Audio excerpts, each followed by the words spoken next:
Boolean algebra ಇದರಲ್ಲಿ ನಿಮಗೆ totally 10 marks ಬರುತ್ತೆ. ಬೂಲಿಯನ್ ಆಲ್ಜಿಬ್ರಾದಲ್ಲಿ ಒಂದು MCQ, ಇದು ಸ್ವಲ್ಪ ಟ್ವಿಸ್ಟ್ ಇರುತ್ತೆ. ಇನ್ನು 2 ಮಾರ್ಕ್ಸು 2 ಕ್ವಶನ್ನು ಈಸಿ ಇರುತ್ತೆ. ಇನ್ನೊಂದು 5 ಮಾರ್ಕ್ಸು ಅದು ಕೆ ಮ್ಯಾಪು ಮುಂದೆ ಅದನ್ನು ಹೇಳ್ತೀನಿ. ಈಗ ಬೂಲಿಯನ್ ಆಲ್ಜಿಬ್ರಾದಲ್ಲಿ MCQ ಈ ಥರ ಕೇಳ್ಬೋದು. ಓನ್ಲಿ ಪಾಸಿಂಗ್ ಇದು. ಕಂಪ್ಲೀಟಾಗಿ ಬುಕ್ಕನ್ನು ಓದ್ಕೋಬೇಕು, notes ಓದ್ಕೋಬೇಕು. Another name of Boolean algebra is switching algebra. So use of Boolean algebra, designing logic circuits and expression ಅಂತ ಬರೀಬೇಕು. ಸೊ ಇದು 2 ಮಾರ್ಕ್ಸಿಗೆ tautology. So logic expression is always true, fallacy. Logic expression is always false. So next logical operators and or not, basic postulates ಇದೇನು ಕೇಳೋದೇನು important ಅಲ್ಲ. Complementary rules ಅದೇನು ಬೇಕಾಗಿಲ್ಲ. Idempotence law, X plus X equal to X, X into X equal to X, ಇದು ಕೇಳ್ತಾರೆ. So following are the idempotence law. So ಇದರಲ್ಲಿ 2 ಬಿಟ್ಟು ಬೇರೆ ಕೇಳಿದ್ರೆ ಅಲ್ಲ, ಇದು ಮಾತ್ರ X plus X equal to X, X into X equal to X. Involution ಗೊತ್ತಿರಬೇಕು. X double bar equal to X. Complementary law, X plus X bar equal to 1, x into x bar equal to 0.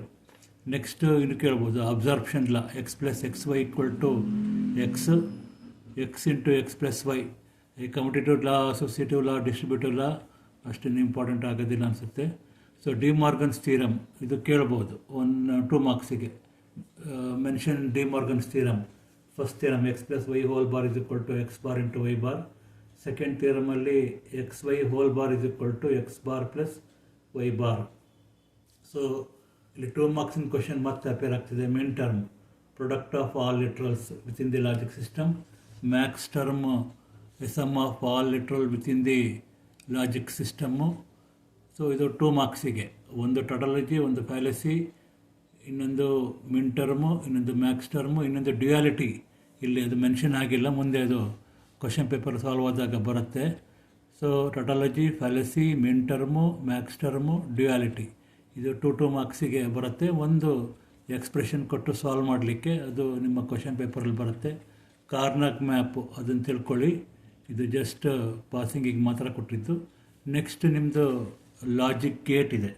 Logic gate ಇದು totally 4 ಮಾರ್ಕ್ಸಿಗೆ. 1+3 ಒಂದು MCQ ಇರುತ್ತೆ, ಇನ್ನೊಂದು 3 ಮಾರ್ಕ್ಸಿಂದು theory, ಆಯಿತಾ. So logic gate ಅಂದರೆ ಏನಂದರೆ electronic circuit. Dash is an electronic circuit. Logic gate ಅಂತ ಕೊಡಬೇಕು. Next types of logic gate, basic gate ಮತ್ತು ಡಿರೈವ್ಡ್ ಗೇಟ್ ಕೇಳ್ತಾನೆ. ಬೇಸಿಕ್ ಗೇಟ್ ಅಂದರೆ and or not, logic operations not, and or not. Another name for not gate, ಇವೆಲ್ಲ inverter ಅಂತ ನೀವು ಬರೀಬೇಕು. So ಇಲ್ಲಿ opposite of input, truth table ಇದು 3 ಮಾರ್ಕ್ಸಿಗೇನು ಬರಲ್ಲ. ಯೂನಿವರ್ಸಲ್ ಗೇಟ್, ನ್ಯಾಂಡ್ ಮತ್ತು ನಾರ್ ಗೇಟು. ಸೊ ಆ್ಯಂಡ್ ಗೇಟ್ ಕೇಳ್ಬೋದು 3 ಮಾರ್ಕ್ಸಿಗೆ. Write the symbol truth table ಅಂತ ಕೇಳ್ಬೋದು, ಡೆಫಿನೇಷನ್ ಕೇಳ್ಬೋದು. ಸೊ ಆ್ಯಂಡ್ ಗೇಟನ್ನು ಕಾಣುತ್ತೆ ನಿಮಗೆ. ನೆಕ್ಸ್ಟು ಆ್ಯಂಡ್ ಗೇಟ್ ಆದಮೇಲೆ ಆರ್ ಗೇಟ್ ಇದೆ. ಆರ್ ಗೇಟಲ್ಲಿ 2 or more input signals and producers only 1 output signal. ರೂಲನ್ನು ಬರೀಬೇಕು. ಟ್ರುತ್ ಟೇಬಲ್ ಹಾಕಿದ್ದೀವಿ, ಅದು ಸಹ ನೋಡ್ಕೋಬೇಕು. ನಾಟ್ ಗೇಟಲ್ಲಿ ಇಟ್ ಈಸ್ ಅನ್ ಇನ್ವರ್ಟರು, ಇದು ಸಹ ಟ್ರುತ್ ಟೇಬಲ್ಲು, ಆಮೇಲೆ ಇದು ಹಾಕಿದ್ದೀವಿ. ಇವೆಲ್ಲ 3 ಮಾರ್ಕ್ಸಿಗೆ ಬರೋದು.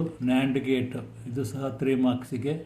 ಡೆಫಿನೇಷನ್ನು ಟ್ರುತ್ ಟೇಬಲ್ಲು ಬರೀಬೇಕು. ನಾರ್ ಗೇಟಿಂದ ಟ್ರುತ್ ಟೇಬಲ್ಲು ಮತ್ತು ಸಿಂಬಲ್ಸು ಬರಿಬೇಕಾಗತ್ತೆ. Nor gate. Okay. Next data structure, ಅದನ್ನು ನೆಕ್ಸ್ಟ್ ಇದರಲ್ಲಿ ಪ್ಯಾಕೇಜಲ್ಲಿ ಹೇಳ್ತೀನಿ. ಸದ್ಯಕ್ಕೆ ಇಷ್ಟು ಸಾಕು.